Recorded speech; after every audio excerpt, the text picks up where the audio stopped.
What's good, YouTube? It's me, your boy Squid, back in with another video. I actually just got a brand new PC setup, so I'm super stoked about this. I'm not gonna have any more laggy videos, but today I want to quickly talk about some of the cards that I think could actually be good this format. Like, we just got a ban list last week, so it's kind of like out in the open. No one really knows what's good. We have a good idea of some decks that are still gonna be playable, but let's take a look at some cards that are good. Oh, and before I start, actually, I want to give a huge shout out to the Kali Effect for giving me a shout out actually in his recent video talking about good decks in the format. I see. So those of you guys that kind of came over to my channel from Califex's channel, thanks a lot. I hope you guys enjoy your time here. And those of you guys that actually don't know about the Califex, definitely check out his channel because he has a lot of good Yu-Gi-Oh content that I just love watching.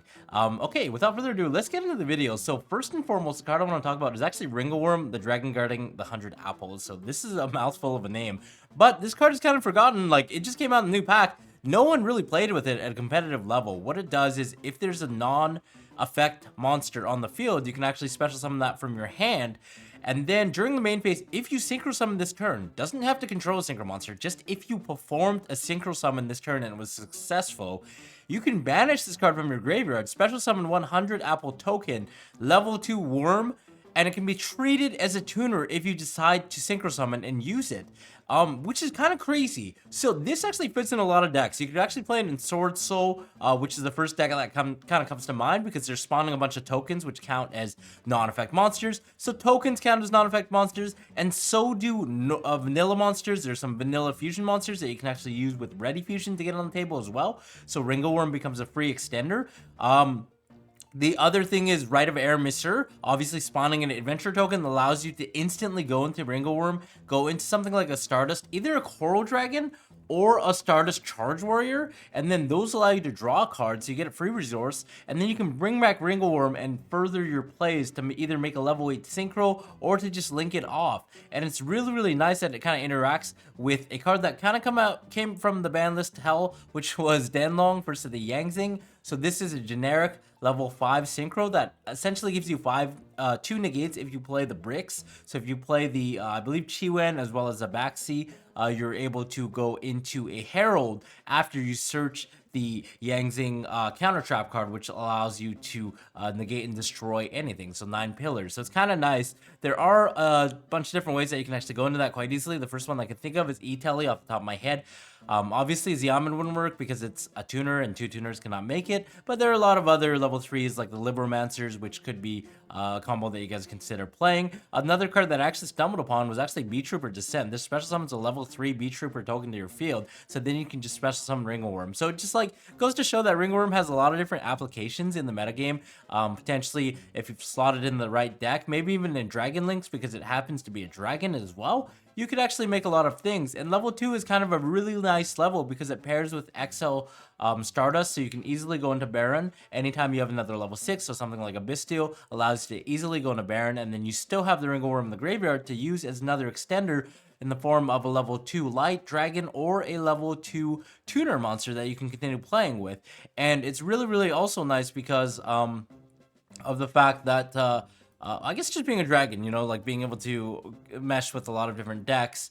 And yeah, this is the first card that I kind of wanted to go over there. So let's move on and talk about some other cards that are good in a grindy format, because I think this format's going to be pretty grindy. There's going to be a lot of mid-range decks like Cascade have kind of been hit, so they're still going to be good, but it's going to be very fair. And I think a lot of other decks are going to start to be able to crawl up the woodwork a little bit and compete with Cascade and the other decks. So I think Fusion Destiny is actually really good. Last format, we thought this card was actually decent enough to play, and now I think more so than ever, because Diablos is getting banned means that you're not going to be able to lose the potential brick monsters that were in your deck. The worst thing that could happen if you only play the Celestial and the Dasher as the bricks in your deck is that your opponent might do the full combo with Kashtira. Diablos banishes a bunch of cards from the top of your deck, and then you're kind of out of options because you're not able to activate Fusion Destiny anymore. Now there's only Rise Heart, which still kind of is troublesome in that sense, but they're only banishing 3 from the top of your head deck, whereas Diablos is banishing everything and potentially even the DPE from your extra deck as well, so that was kind of annoying. And then on top of all of that, Diablos actually had an effect for the graveyard, so if it battled and destroyed something by battle, at the end of the damage step, or at the end of the battle phase rather, you can actually banish a card from your opponent's graveyard, which would include DPE. So that was kind of annoying. It was just an easy way for them to out it, just like built in into their engine. But now that Diablosis is gone, I think this card is really, really good. It definitely runs away with the game if it's left unchecked. You just pop everything one card both turns, and then comes back in your standby phase. And then of course, if you're playing Celestial, you could potentially draw 2 cards on your following turn.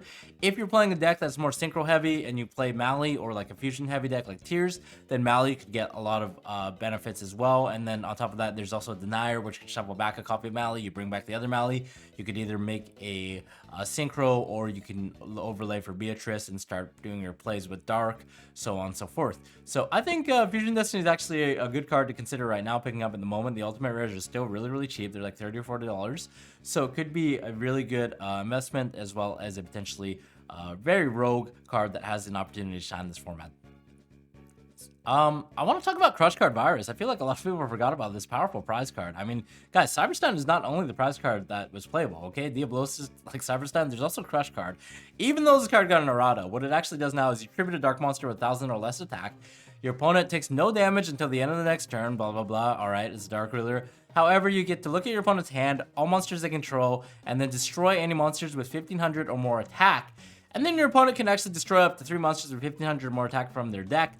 But if you're playing against a deck like Kashtira, all of their big dudes are over 1,500, and it doesn't really matter. They're not going to be able to get resources by, get any pluses by destroying anything in their deck. It's not like Cosmos where they just like literally destroy 3 ships and then build a full board. No, Crush Card actually gets some value. So if you hold a Crush Card against Kashtira, I think it could be decent. They go like Field Spell, search a Unicorn, search a Venmer, and then you flip this. It could actually do some damage because they're kind of locked out of their monsters.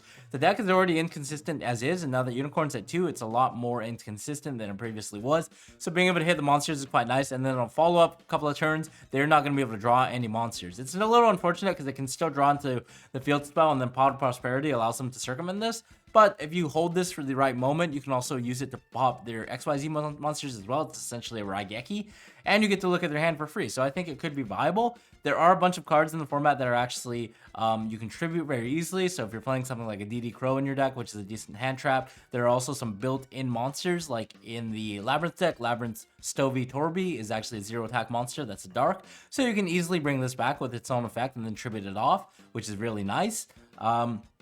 Yeah, I mean, I guess Crush Card being a trap card that you can quick play set using the effect of Labyrinth Lady is quite nice. So it could be something that you guys experiment with. It could be decent against a plethora of decks as well. So yeah, definitely check out that card. And then speaking of traps, another trap I can think of is actually Magic Deflector. I know this card was kind of talked about in the previous formats, but now I think it's a little better than ever because Sky Striker for some reason is like semi-full power. All of their deck is basically continuous spells in the form of multi-roll. There's the Area 0, which is a field spell, and then there's a bunch of quick placed spell cards like Shark Cannon, Widow Anchor, Linkage. Everything is a continuous spell card in that deck. So being able to Magic Deflector and turn skip them, I think it's decently good. It's decently viable, and it's also decent against Kashtira. You shut off Birth, you shut off their Primitive Planet as well, and you potentially shut off other cards like Book of Moon, Enemy Controller, any quick play spell cards. Even Cosmic Cyclone could protect one of your own back rows by chaining the Deflector. So I really, really like Magic Deflector for its application here. It has a lot of crossover. It's also very good against Purelees. Purelees have My Friend Purely, the Continuous, they have the Field Spell, and then the rest of their engine is entirely quick play spell cards. So being able to chain Deflector, get some value out of it, at least on a 1-for-1 basis by negating the card that they activate, and then also being a blanket wipe for the rest of the turn, I think it's quite good. You guys can definitely consider this card. And speaking about more spell hate, Retaliating Sea, so we kind of talked about this in some of my previous videos, but I think it's especially good right now because there are a lot of things that special summon via a spell effect. Cards like Shark Cannon from Sky Striker, you can actually chain Retaliating Sea to Shark Cannon even if they don't have 3 or more spell cards in their graveyard. It still includes the potential effect of them special summoning on resolution, so you can actually chain a Retaliating Sea, banishes the Shark Cannon, and then everything else continuing on.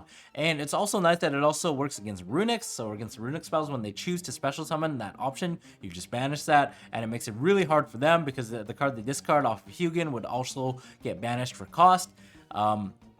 There are some other spell cards that also special summon that I can think of. Emergency Teleport, Rite of Arameser. It's also decently good against probably not Kashtira because they don't have any spell cards besides Kashtiosis, and then you don't really want to banish anything. But there are also some other decks that special summon, so it's definitely something that I think is nice. And the other thing is nice, you can actually search some built-in archetypes. So things like Molcrick is actually searchable when Retaliating Sea is sent to the grave. You can search Traptrix Mantis. You can search Arachnocampa as well. So these are all cards, as long as they're 1500 or less attack, you're able to search and then add that to your hand when this card is sent from the field to the graveyard. It's also decent against branded, so if they go branded fusion, you know, you can drop a Retaliating Sea, which essentially shifters them on that chain, and for the rest of the turn, it forces them to kind of play suboptimally in that fashion. And then against Purely as well, it's a de-shifter because you chain it to a quick play Purely spell, and then they can't really, the quick play gets banished, and then the monsters from there start getting banished, so they're kind of forced to get into the Pretty Memory, into the Purely Beauty to get rid of the Retaliating Sea. That's like the only way they can really deal with it easily on turn 1. And then the last card I kind of want to talk about is not nearly as exciting, but the Kaijus I think are going to be very powerful in this format because Sky Strikers, obviously, if you Kaiju them, they're going to control a monster in the main monster zone, so they're not going to be able to use any of their quick play spell cards. Against Castira, they only have one Arise Heart, so getting rid of it preemptively and likely for the rest of the duel is very, very powerful. There's also an archetype called the Vanquished Souls, which are coming out, and they typically rely on their main Link 1 monster, which is a Rock of Vanquisher, which has a quick effect during the main phase. It allows them to special summon one Vanquished monster from their hand or add one Vanquished Soul monster from the graveyard to the hand. And typically how they would do this is they would actually use the Rock of Vanquisher in your main phase to play by special summoning out one of their monsters, which allows them to search a disruption.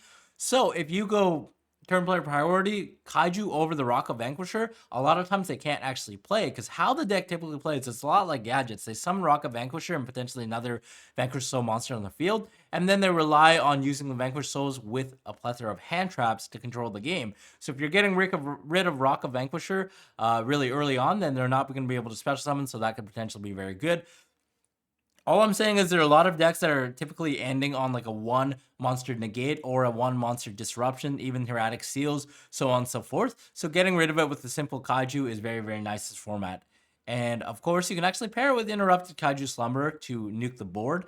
It was a lot worse last format previously. People were playing things like Forbidden Lance and Kashira, but now it's just like a clean board wipe. It works against Sky Strikers as well because they're going to control a Kaiju on resolution. So even though they get back the Ray, they're not going to be able to use any of their quick play spell cards like Widow Anchor, so you can potentially just OTK after you choose to get rid of their back row and then get rid of the Kaiju. And yeah, that's about all I had for the video. If you guys have any other cards that you think could be good this format that are obscure or haven't been mentioned, definitely let me know in the comments below, and then we will see you all in the next video. Bye-bye.